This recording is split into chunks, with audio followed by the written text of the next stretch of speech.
AJ from Arcanex.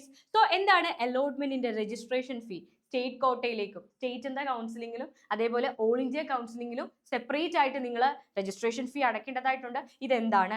ഞാൻ കേരളത്തിൽ മാത്രമാണ് ഒരു കോഴ്സ് ആഗ്രഹിക്കുന്നത്, അതായത് കേരളത്തിൽ ഒരു ഗവൺമെന്റ് മെഡിക്കൽ കോളേജിൽ പഠിക്കാനാണ് ആഗ്രഹിക്കുന്നത്, ഞാൻ ഓൾ ഇന്ത്യ കൗൺസിലിംഗിൽ പാർട്ടിസിപ്പേറ്റ് ചെയ്യണോ? ഇങ്ങനെ നിരവധി സംശയങ്ങൾ നമ്മുടെ കമ്മ്യൂണിറ്റി നമ്പറിലേക്ക് ഓൾ ഇന്ത്യ സീറ്റുകളെ കുറിച്ചും കേരളയുടെ അലോട്ട്മെന്റ് പ്രോസസ്സിനെ കുറിച്ചും ഒക്കെ നിരവധി ഡൗട്ടുകളാണ് കുഞ്ഞുങ്ങൾ അയക്കുന്നത്. സോ ഇതിനൊരു ക്ലാരിഫിക്കേഷനുമായിട്ടാണ് ഈ വീഡിയോ വന്നിരിക്കുന്നത്. അപ്പോൾ ഇതിനെക്കുറിച്ച് വ്യക്തമായ ധാരണയുള്ള കുട്ടികൾ ഈ വീഡിയോ കണ്ട് ടൈം കളയേണ്ടതായിട്ടില്ല. എന്തെങ്കിലും സംശയം അവശേഷിക്കുന്നവർ മാത്രം ഈ വീഡിയോ കാണുക. ഒന്നാമത്തെ കാര്യം മക്കളെ, ഓൾ ഇന്ത്യ അലോട്ട്മെന്റും കേരളത്തിന്റെ കൗൺസിലിംഗും പറയാണ്. നമ്മൾ ഡീറ്റെയിൽഡ് ആയിട്ട് പറഞ്ഞിരുന്നു ഇത് എന്താണ്, എന്തിനു വേണ്ടിയിട്ടാണ് ഈ രണ്ട് അലോട്ട്മെന്റ് പ്രോസസ്സിലും നിങ്ങൾ പങ്കെടുക്കേണ്ടതെന്ന്. എൻ്റെ അഭിപ്രായത്തിൽ ഈ രണ്ട് അലോട്ട്മെന്റ് പ്രക്രിയയിലും നിങ്ങൾ പാർട്ടിസിപ്പേറ്റ് ചെയ്യണം. ഓൾ ഇന്ത്യയെ സംബന്ധിച്ച് പറയുകയാണെങ്കിൽ നിങ്ങൾ ഒരു എയിംസിൽ പഠിക്കാൻ ആഗ്രഹിക്കുന്നുണ്ടെങ്കിൽ, നിങ്ങൾ ഒരു ജിപ്മർ ക്യാമ്പസിൽ പഠിക്കാൻ ആഗ്രഹിക്കുന്നുണ്ടെങ്കിൽ, ആംഡ് ഫോഴ്സ് മെഡിക്കൽ കോളേജിൽ, ആർമിയിലും നേവിയിലും എയർഫോഴ്സിലും ഒക്കെ ഒരു ഡോക്ടർ ആകാൻ നിങ്ങൾ ആഗ്രഹിക്കുന്നുണ്ടെങ്കിൽ നിങ്ങൾ ഓൾ ഇന്ത്യ കൗൺസിലിംഗിൽ പാർട്ടിസിപ്പേറ്റ് ചെയ്തേ മതിയാവും. ഇതുകൂടാതെ ഇതാ ഡീംഡ് യൂണിവേഴ്സിറ്റീസ്, ESI കോട്ട, ഡൽഹി യൂണിവേഴ്സിറ്റി കോട്ട, സെൻട്രൽ യൂണിവേഴ്സിറ്റീസ്, ഇങ്ങനെ ഓൾ ഇന്ത്യയുടെ അണ്ടറിൽ വരുന്ന നിരവധി സീറ്റുകളുണ്ട്. അപ്പൊ ഇവിടേക്കൊക്കെയുള്ള ഒരു വളരെ വലിയ ഓപ്പർച്യൂണിറ്റിയാണ് ഓൾ ഇന്ത്യ സീറ്റുകൾ, ഓൾ ഇന്ത്യ കൗൺസിലിംഗ് എന്ന് പറയുന്നത്. ഇനി രണ്ട്, ഞാൻ കേരളത്തിലെ കോഴിക്കോട് മെഡിക്കൽ കോളേജിൽ പഠിക്കാനാണ് ആഗ്രഹിക്കുന്നത് MBBS, അല്ലെങ്കിൽ കോട്ടയം മെഡിക്കൽ കോളേജിൽ MBBS ചെയ്യാനാണ് ഞാൻ ആഗ്രഹിക്കുന്നത്. മക്കളെ, നിങ്ങൾ ട്രിവാൻഡ്രോ, കോട്ടയോ, കോഴിക്കോടോ ഒക്കെ ആഗ്രഹിക്കുന്ന കുട്ടികളാണെങ്കിലും ഓക്കെ, നിങ്ങൾ നിർബന്ധമായും ഓൾ ഇന്ത്യയിൽ പാർട്ടിസിപ്പേറ്റ് ചെയ്യുക. അത് പറയാനുള്ള റീസൺ എന്ന് പറയുന്നത് കഴിഞ്ഞ വീഡിയോയിൽ ഡീറ്റെയിൽഡ് ആയിട്ട് നമ്മൾ പറഞ്ഞ കാര്യമാണ്. അതായത് കേരളം ഉൾപ്പെടെയുള്ള എല്ലാ സംസ്ഥാനങ്ങളുടെയും ഗവൺമെന്റ് മെഡിക്കൽ കോളേജുകളുടെ 85% സീറ്റുകൾ എന്ന് പറയുന്നത് സ്റ്റേറ്റ് കോട്ട സീറ്റുകളാണ്, അല്ലെ? സ്റ്റേറ്റിന് അവകാശപ്പെട്ടതാണ്. കേരളത്തിന്റെ ക്രൈറ്റീരിയ അനുസരിക്കുന്ന കുട്ടികൾക്ക് മാത്രമായിരിക്കും ഈ 85% കൊടുക്കാൻ പറ്റുക. എന്നാൽ കൂടെ അവിടെ ഒരു 15% ഉണ്ട്, അല്ലെ? ഈ സീറ്റുകളെ നമ്മൾ ഓൾ ഇന്ത്യ കോട്ട സീറ്റുകൾ എന്നാണ് പറയുന്നതെന്നൊക്കെ നമ്മൾ ഡീറ്റെയിൽഡ് ആയിട്ട് പറഞ്ഞു. ഈ ഓൾ ഇന്ത്യ കോട്ട സീറ്റുകളിലേക്ക് അപ്ലൈ ചെയ്യണമെങ്കിലും നിങ്ങൾ ഓൾ ഇന്ത്യയുടെ കൗൺസിലിംഗിൽ പാർട്ടിസിപ്പേറ്റ് ചെയ്യണം. അപ്പൊ കോഴിക്കോടെ 15% സീറ്റ്, അല്ലെങ്കിൽ കോട്ടയം മെഡിക്കൽ കോളേജിന്റെ 15% സീറ്റ്, ട്രിവാൻഡ്രത്തിന്റെ 15% സീറ്റുകൾ നിങ്ങൾക്ക് വേണമെങ്കിൽ നിങ്ങൾ ഈ കൗൺസിലിംഗിൽ പങ്കെടുക്കണം. അപ്പൊ അവിടെയും നമുക്ക് സാധ്യതയുണ്ട്.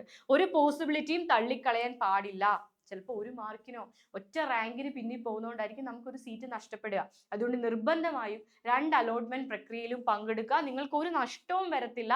യെസ്. ആൻഡ് അടുത്തത് രജിസ്ട്രേഷൻ ഫീ പറയാണ്. ഈ രജിസ്ട്രേഷൻ ഫീ അലോട്ട്മെന്റ് ലഭിച്ചില്ലെങ്കിൽ ഈ രജിസ്ട്രേഷൻ ഫീ തിരികെ കിട്ടുമോ, ഇതൊക്കെ പറയാൻ പോവാണ്. യെസ്. ഫസ്റ്റ് വൺ എന്ന് പറയുന്നത് കേരളത്തിന്റെ കൗൺസിലിങ്ങിനെ പറ്റിയാണ് പറയുന്നത്. അപ്പൊ കേരളത്തിന്റെ സ്റ്റേറ്റിന്റെ കൗൺസിലിംഗ് ആണ്. സിയുടെ വെബ്സൈറ്റ് ത്രൂ കേരളത്തിലേക്ക് നടക്കുന്ന അലോട്ട്മെന്റ് പ്രോസസ്. ഇതിന് MBBSനും BDS കോഴ്സ് പ്രവേശനത്തിനും വേണ്ടിയുള്ള അലോട്ട്മെന്റിൽ പങ്കെടുക്കാൻ 5000 രൂപയാണ് നിങ്ങൾക്ക് രജിസ്ട്രേഷൻ ഫീ ആയിട്ട് വരുന്നത്. എത്രയാണ്? 5000 രൂപ. പക്ഷേ മക്കൾ ശ്രദ്ധിക്കേണ്ട 3 പ്രധാനപ്പെട്ട കാര്യങ്ങൾ. ഒന്ന്, നിങ്ങൾക്ക് ഈ 5000 രൂപ നിങ്ങൾക്ക് ഏതെങ്കിലും ഒരു ഗവൺമെന്റ് മെഡിക്കൽ കോളേജിൽ MBBSനോ BDSനോ കിട്ടിയാൽ, ഒരു ഗവൺമെന്റ് മെഡിക്കൽ കോളേജിൽ കേരളത്തിൽ MBBSനോ BDSനോ കിട്ടിയാൽ, നിങ്ങൾ അടച്ച ഈ 5000 രൂപ രജിസ്ട്രേഷൻ ഫീ എന്ന് പറയുന്നത് നിങ്ങൾക്ക് നിങ്ങളുടെ മറ്റു ഫീസിൽ അവർ ഉൾപ്പെടുത്തും. അതായത് നിങ്ങൾക്ക് ഓരോ വർഷവും ഫീസ് കാണും, സ്പെഷ്യൽ ഫീ കാണും, അങ്ങനെ പല ഫീസില്ലേ. അപ്പൊ ഈ ഫീസിലേക്ക് ഈ 5000 രൂപ ഉൾപ്പെടുത്തും. 5000 രൂപ ഒരിക്കലും നഷ്ടമല്ല. ഇനി രണ്ടാമത്തെ കാര്യം, നിങ്ങൾക്ക് എവിടെയും അലോട്ട്മെന്റ് ലഭിച്ചില്ല, ഈ 5000 രൂപ നിങ്ങൾക്ക് തിരികെ നൽകും. എല്ലാ അലോട്ട്മെന്റ് പ്രോസസ്സും അവസാനിച്ച ശേഷം, MBBSന്റെയും BDSന്റെയും എല്ലാ ഘട്ടങ്ങളും തീർന്ന ശേഷം ഈ 5000 രൂപ നിങ്ങൾക്ക് തിരികെ കിട്ടും. അപ്പൊ അലോട്ട്മെന്റ് ലഭിച്ചില്ലെങ്കിൽ ഫീസ് നിങ്ങൾക്ക് തിരികെ കിട്ടും. ബട്ട് എവിടെയെങ്കിലും അലോട്ട്മെന്റ് കിട്ടി, നിങ്ങൾ അവിടെ ജോയിൻ ചെയ്യുന്നില്ല, ആ സീറ്റ് നിങ്ങൾ നഷ്ടപ്പെടുത്തി കളഞ്ഞെങ്കിൽ നിങ്ങൾക്ക് ആ ഒരു ഫീസ് തിരിച്ചു കിട്ടത്തില്ല കേട്ടോ. യെസ്. അപ്പോൾ ഒന്നുകിൽ ഫീസ് തിരിച്ചു കിട്ടുന്ന രണ്ട് ഘട്ടങ്ങൾ. ഒന്ന്, നിങ്ങൾക്ക് ഏതെങ്കിലും ഗവൺമെന്റ് സീറ്റ് കിട്ടിയെങ്കിൽ അവിടെ നിങ്ങളുടെ ഫീസ് ഇനത്തിൽ ഇത് കുറയ്ക്കും. രണ്ട്, ഒരിടത്തും അഡ്മിഷൻ കിട്ടിയില്ലെങ്കിൽ, അലോട്ട്മെന്റേ നിങ്ങൾക്ക് കിട്ടിയില്ലെങ്കിൽ ആ ഫീസ് തിരികെ കിട്ടും.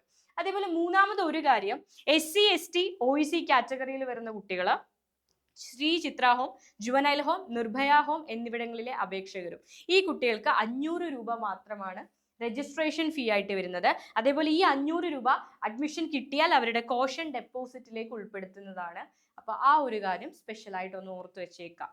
ഇതാണ് കേരളത്തിന്റെ MBBSന്റെയും BDSന്റെയും ഓപ്ഷൻ രജിസ്ട്രേഷന് വേണ്ടിയുള്ള ഫീസ്. 5000 രൂപയാണ് and SC ST OEC category, OBC അല്ല കേട്ടോ, OEC കാറ്റഗറി.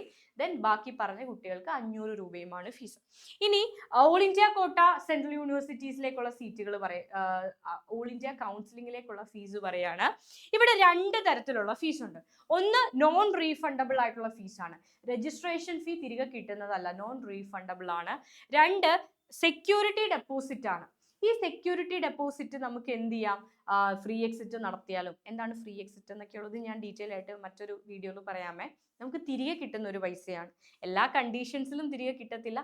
നമ്മൾ ഫസ്റ്റ് അലോട്ട്മെന്റിൽ കിട്ടിയാലും ഇല്ലെങ്കിലും ഒക്കെ നമുക്ക് ഫ്രീ എക്സിറ്റ് നടത്തി ഈ ഒരു പൈസ തിരിച്ചു കിട്ടുന്നതാണ്. പക്ഷേ രജിസ്ട്രേഷൻ ഫീ ആയിട്ടുള്ള 1000 രൂപ നോൺ റീഫണ്ടബിൾ ആണ്. റെഡി. ഇനി SC ST, ഇത് ജനറൽ കാറ്റഗറിയുടെ കാര്യമാണ്. SC ST OBC PWD കാറ്റഗറിക്ക് ആണെങ്കിൽ 500 രൂപയാണ് രജിസ്ട്രേഷൻ ഫീ ആയിട്ട് വരുന്നത്. സെക്യൂരിറ്റി ഡെപ്പോസിറ്റ് 5000 രൂപയാണ്. ഇത് പറഞ്ഞത്. ഇനി പറയാൻ പോകുന്നത് ഡീംഡ് യൂണിവേഴ്സിറ്റീസിന്റെ കാര്യമാണ്. ഡീംഡ് എന്ന് വെച്ചാൽ പ്രൈവറ്റ് കോളേജുകളാണ്. കോടിക്കണക്കിന് രൂപ ഫീസ് വരും. അപ്പോൾ ഈ ഒരു മൊത്തം ഇയർ കംപ്ലീറ്റ് ചെയ്ത് കഴിയുമ്പോഴത്തേക്ക് നല്ലൊരു എമൗണ്ട് ഫീസ് വരും. പ്രൈവറ്റ് ഇൻസ്റ്റിറ്റ്യൂഷൻസ് ആണ്. എല്ലാ കാറ്റഗറി ഓഫ് സ്റ്റുഡൻസും അവിടെ SC ST അല്ലെങ്കിൽ ജനറൽ കാറ്റഗറി ഇങ്ങനെ ഒന്നുമില്ല, എല്ലാവരും പേ ചെയ്യേണ്ട ഫീസാണ്. നോൺ റീഫണ്ടബിൾ ആയിട്ടുള്ള രജിസ്ട്രേഷൻ ഫീ 5000 രൂപ. റീഫണ്ടബിൾ ആയിട്ടുള്ള സെക്യൂരിറ്റി ഡെപ്പോസിറ്റ് 2 ലക്ഷം രൂപയുമാണ് നിങ്ങൾ പേ ചെയ്യേണ്ടതായിട്ട് വരുന്നത്. അപ്പൊ ഇതാണ് ഫീ സ്ട്രക്ചർ. ഇത് ഡീംഡിന്റെ ഫീ സ്ട്രക്ചർ ആണ്. പ്രൈവറ്റ് കോളേജുകളുടെ, അമൃത പോലത്തെ പ്രൈവറ്റ് കോളേജുകളിലേക്കുള്ള ഫീ സ്ട്രക്ചർ ആണ്. രജിസ്ട്രേഷൻ ഫീ ആണ് ഇതിൽ. സെക്യൂരിറ്റി ഡെപ്പോസിറ്റ് റീഫണ്ടബിൾ ആണ്. അത് ഞാൻ ഡീറ്റെയിൽ ആയിട്ട് ആ ഒരു അലോട്ട്മെന്റ് പ്രോസസ്സ് നിങ്ങൾ ധൈര്യമായിട്ട് അപ്ലൈ ചെയ്തോ. നിങ്ങൾക്ക് ആദ്യ അലോട്ട്മെന്റ് കിട്ടിയാൽ പോലും ഓൾ ഇന്ത്യയിൽ നിങ്ങൾക്ക് ഫ്രീ എക്സിറ്റ് നടത്താൻ സാധിക്കും. അതായത് നിങ്ങൾക്ക് കിട്ടിയ സീറ്റിൽ പോകണമെന്ന് യാതൊരു നിർബന്ധവും നിങ്ങൾക്കില്ല. നിങ്ങൾക്ക് ഈ സെക്യൂരിറ്റി ഡെപ്പോസിറ്റ് തിരിച്ചു കിട്ടും. പക്ഷേ രജിസ്ട്രേഷൻ ഫീ എന്ന് പറയുന്നത് നോൺ റീഫണ്ടബിൾ ആണ്. ക്ലിയർ അല്ലേ? ഓക്കെ അല്ലേ? അപ്പോൾ എന്ത് തന്നെയായിരുന്നാലും ഓൾ ഇന്ത്യ അലോട്ട്മെന്റ് ആണെങ്കിലും കേരള അലോട്ട്മെന്റ് ആണെങ്കിലും നമുക്ക് അലോട്ട്മെന്റ് ലഭിച്ചില്ലെങ്കിൽ നമുക്ക് ഫീസ് തിരികെ കിട്ടാനുള്ള ഒരു പോസിബിലിറ്റി തന്നെയാണുള്ളത്. എന്നാൽ ഓൾ ഇന്ത്യയിൽ രജിസ്ട്രേഷൻ ഫീ എന്ന് പറയുന്നത് റീഫണ്ടബിൾ അല്ല. ആ 1000 രൂപ നമ്മൾ അടയ്ക്കേണ്ടതായിട്ട് തന്നെ വരും, അല്ലെങ്കിൽ ആ ഒരു 500 രൂപ നമ്മൾ അടയ്ക്കേണ്ടതായിട്ട് തന്നെ വരും. എന്നാൽ കേരളത്തിൽ നമ്മൾ അടയ്ക്കുന്ന 5000 രൂപ നമുക്ക് അലോട്ട്മെന്റ് ലഭിച്ചില്ലെങ്കിൽ നമുക്ക് തിരികെ കിട്ടും. എന്നാൽ ഏതെങ്കിലും ഒരു ഘട്ടത്തിൽ അലോട്ട്മെന്റ് ലഭിച്ചിട്ടും നിങ്ങൾ ആ സീറ്റ് എടുക്കുന്നില്ല എന്നുണ്ടെങ്കിൽ നിങ്ങൾക്ക് ഒരിക്കലും ആ പണം തിരികെ കിട്ടില്ല. ഇവിടെ ശ്രദ്ധിക്കേണ്ട ഒരു കാര്യം, BDS ഒക്കെ നമ്മൾ കൊടുക്കുന്ന ടൈമിൽ പല പല കോളേജസ് ഉണ്ട്. ചില കോളേജിൽ 50,000 40,000 റാങ്കിനൊക്കെ വരെ ചിലപ്പോൾ അഡ്മിഷൻ കിട്ടാനുള്ള സാധ്യതയുണ്ട്. പ്രൈവറ്റിൽ, ഗവൺമെന്റ് അല്ല, പ്രൈവറ്റിൽ. അപ്പൊ അങ്ങനെ കിട്ടുന്ന ഒരു സാഹചര്യത്തിൽ നമ്മൾ ആ സീറ്റ് എടുക്കുന്നില്ല. നമുക്ക് അലോട്ട്മെന്റ് കിട്ടി, ബട്ട് നമ്മൾ ആ സീറ്റ് എടുക്കുന്നില്ലെങ്കിൽ കേരളത്തിനെ സംബന്ധിച്ച് നമ്മുടെ രജിസ്ട്രേഷൻ ഫീ അവർ പിന്നെ തിരിച്ചു തരത്തില്ല. 5000 രൂപ നമുക്ക് നഷ്ടപ്പെടും. നമുക്ക് അലോട്ട്മെന്റ് കിട്ടിയില്ലെങ്കിൽ മാത്രമാണ് ആ ഒരു ഫീസ് നമുക്ക് 5000 രൂപ തിരിച്ചു കിട്ടുക. അപ്പൊ അവിടെ ശ്രദ്ധിക്കേണ്ട ഒരു കാര്യം എന്ന് പറയുന്നത് വളരെ ശ്രദ്ധയോടെ മാത്രം ഓപ്ഷൻസ് കൊടുക്കുക. നമുക്ക് വേണ്ട കോളേജുകൾ നന്നായി തിരക്കി വേണ്ട കോളേജും കോഴ്സും മാത്രം ഓപ്ഷൻസിൽ കൊടുക്കുക. അപ്പൊ പിന്നെ നമുക്ക് കിട്ടിയാൽ നമ്മുടെ ആ ഒരു രജിസ്ട്രേഷൻ ഫീ നമ്മുടെ ഫീസിൽ കുറച്ച് തരും, നമുക്ക് നഷ്ടപ്പെടത്തില്ല. ഇനി കിട്ടിയില്ലെങ്കിൽ തിരിച്ച് റിട്ടേൺ ആയിട്ട് 5000 രൂപ തരുകയും ചെയ്യും. അതുകൊണ്ട് റിസ്ക് ഇല്ല. അതുകൊണ്ടാണ് പറയുന്നത് വളരെ ചൂസി ആയിട്ട് സെലക്റ്റീവ് ആയിട്ട് മാത്രം ഓപ്ഷൻസ് കൊടുക്കുക. വളരെ നിങ്ങൾ പോകുന്ന 100% ഉറപ്പുള്ള സീറ്റുകൾ മാത്രം നിങ്ങൾ കൊടുക്കുക.